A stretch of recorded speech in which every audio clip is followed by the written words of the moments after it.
ലോകം ആശങ്കയോടെ ഉറ്റുനോക്കുന്ന America Iran യുദ്ധം കൂടുതൽ സങ്കീർണമായ ഘട്ടത്തിലേക്ക് കടക്കുകയാണ്. ഏറ്റവും പുതിയ വിവരങ്ങൾ പ്രകാരം അമേരിക്കൻ സൈന്യം ഇറാനെതിരായ തുടർച്ചയായ 11 രാത്രിയിലെ ആക്രമണങ്ങളും പൂർത്തിയാക്കി. ഈ ആക്രമണത്തിൽ ഇറാന്റെ നിരവധി സൈനിക കേന്ദ്രങ്ങളാണ് ലക്ഷ്യമിട്ടത്. ഹോർമോസ് കടലിടുക്കിൽ വാണിജ്യ കപ്പലുകൾക്ക് ഭീഷണിയായ ഇറാന്റെ സമുദ്രസേനാ കേന്ദ്രങ്ങൾ, ഡ്രോൺ സംഭരണ കേന്ദ്രങ്ങൾ, വിമാന ഹാംഗറുകൾ, സൈനിക ലോജിസ്റ്റിക് സൗകര്യങ്ങൾ എന്നിവ ആക്രമിച്ചതായി സെൻകോം വ്യക്തമാക്കി.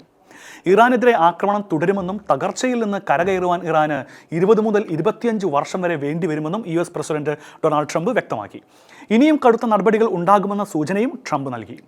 ഇറാന്റെ അതീവ സുരക്ഷിതമായ ഭൂഗർഭ ആണവ കേന്ദ്രമായ പിക്കാക്സ് മൗണ്ടൻ ആക്രമിക്കുമെന്നും ട്രംപ് മുന്നറിയിപ്പ് നൽകിയിട്ടുണ്ട്.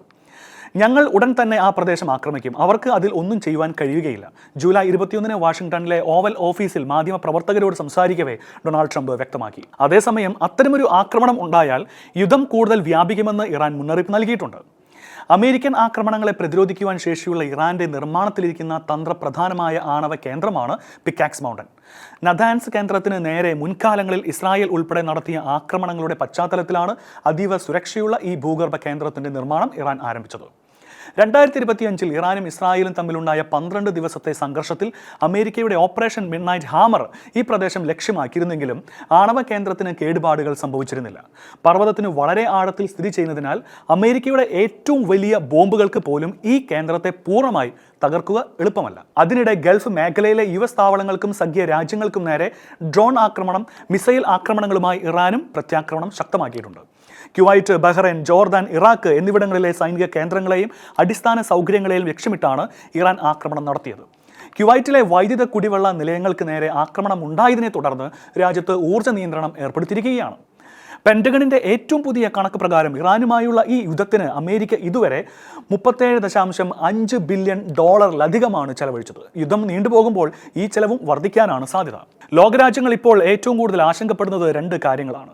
ഒന്നാമത്, ഹോർമോസ് കടലെടുക്ക് കൂടുതൽ അസ്ഥിരമാവുകയാണെങ്കിൽ ആഗോള എണ്ണവില വീണ്ടും കുതിച്ചുയരുവാൻ സാധ്യതയുണ്ട്. രണ്ടാമത്, ഈ യുദ്ധം കൂടുതൽ രാജ്യങ്ങളിലേക്ക് വ്യാപിച്ചാൽ മിഡിൽ ഈസ്റ്റ് മേഖലയിൽ വലിയ പ്രാദേശിക യുദ്ധമായി മാറുവാനുള്ള സാധ്യത തള്ളിക്കളയാനാവില്ല. അതിനിടെ യുദ്ധത്തിൽ മരിക്കുന്നവരുടെ എണ്ണം ദിനം പ്രതി ഉയരുകയാണ്. ചില അന്താരാഷ്ട്ര മാധ്യമങ്ങളുടെ റിപ്പോർട്ടുകൾ പ്രകാരം യുദ്ധം ആരംഭിച്ചതിനു ശേഷം ഇറാനിലും ലബനനിലും ആയിരക്കണക്കിന് ആളുകൾ കൊല്ലപ്പെടുകയും ദശലക്ഷക്കണക്കിന് ആളുകൾ വീട് വിട്ട് പലായനം ചെയ്യുകയും ചെയ്തിട്ടുണ്ട്. അമേരിക്കയുടെ ഏറ്റവും പുതിയ ആക്രമണങ്ങളിൽ മാത്രം ഇറാനിലെ 50 സാധാരണക്കാർ കൊല്ലപ്പെടുകയും 500 പേർക്ക് പരിക്കേൽക്കുകയും ചെയ്തതായി ഇറാനിയൻ ആരോഗ്യ മന്ത്രാലയത്തിലെ ഒരു ഉദ്യോഗസ്ഥൻ പറയുകയുണ്ടായി. കഴിഞ്ഞ ദിവസങ്ങളിലെ ആക്രമണങ്ങളിൽ 18 അമേരിക്കൻ സൈനികർ കൊല്ലപ്പെട്ടു എന്നാണ് ചില റിപ്പോർട്ടുകൾ വ്യക്തമാക്കുന്നത്. ഇതിനെ തുടർന്നാണ് അമേരിക്കൻ പ്രസിഡന്റ് ഡൊണാൾഡ് ട്രംപ് ഇറാനെതിരെ കൂടുതൽ ശക്തമായ പ്രതികാര നടപടികൾ സ്വീകരിക്കുമെന്ന് പ്രഖ്യാപിച്ച് രംഗത്തിറങ്ങിയത്.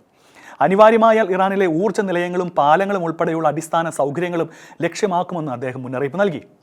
ഇറാൻ പ്രതിസന്ധി പരിഹരിക്കുവാൻ അമേരിക്ക ഇപ്പോഴും നയതന്ത്ര ചർച്ചകൾക്ക് തയ്യാറാണെന്നും യുദ്ധം തുടരുമ്പോഴും ചർച്ചയുടെ വാതിൽ പൂർണ്ണമായി അടച്ചിട്ടില്ലെന്നും പ്രഖ്യാപിച്ചുകൊണ്ട് American state secretary Marco Rubio രംഗത്തെത്തിയിട്ടുണ്ട്. എന്നാൽ ഇപ്പോൾ മിഡിൽ ഈസ്റ്റിലെ മറ്റൊരു ആശങ്ക ഹൂത്തി വിമതരാണ്. സൗദി തുറമുഖങ്ങൾ ഒഴിവാക്കണമെന്ന് ചില ഷിപ്പിംഗ് കമ്പനികൾക്ക് അവർ മുന്നറിയിപ്പ് നൽകിയതായി റിപ്പോർട്ടുകളുണ്ട്. ഇതോടെ ചെങ്കടലിലെയും അറബിക്കടലിലെയും വ്യാപാര പാതകളെ കൂടുതൽ അപകടത്തിലാക്കുമെന്ന ആശങ്ക ശക്തമായിരിക്കുകയാണ്. നേരത്തെ നിലവിലുണ്ടായിരുന്ന താൽക്കാലിക വെടിനിർത്തൽ കരാർ തകർന്നതിനെ തുടർന്ന് സമവായമുണ്ടാക്കുവാൻ പാകിസ്ഥാന്റെ മധ്യസ്ഥതയിൽ ശ്രമങ്ങൾ നടക്കുന്നുണ്ട്. ഇറാന്റെ ആഭ്യന്തരമന്ത്രി ഇസ്കന്ദർ മൊമേനി ചർച്ചകൾക്കായി ഇസ്ലാമാബാദിലെത്തിയെങ്കിലും നിലവിലെ സാഹചര്യത്തിൽ ഉടൻ ഒരു സമാധാന കരാറിലെത്തുവാൻ സാധിക്കുമോ എന്നതിൽ വ്യക്തതയില്ല. ഹോർമോസ് കടലിടുക്കിലെ അനിശ്ചിതത്വം കാരണം ആഗോള എണ്ണവില വീണ്ടും ഉയരുകയാണ്. ബ്രന്റ് ക്രൂഡിന്റെ വില ബാരലിന് $90 മുകളിലെത്തി. കടലിടുക്കിലൂടെയുള്ള കപ്പൽ ഗതാഗതം കൂടുതൽ തടസ്സപ്പെട്ടാൽ എണ്ണവില ഇനിയും കുതിച്ച് ഉയരാമെന്നാണ് സാമ്പത്തിക വിദഗ്ധരുടെ മുന്നറിയിപ്പ്.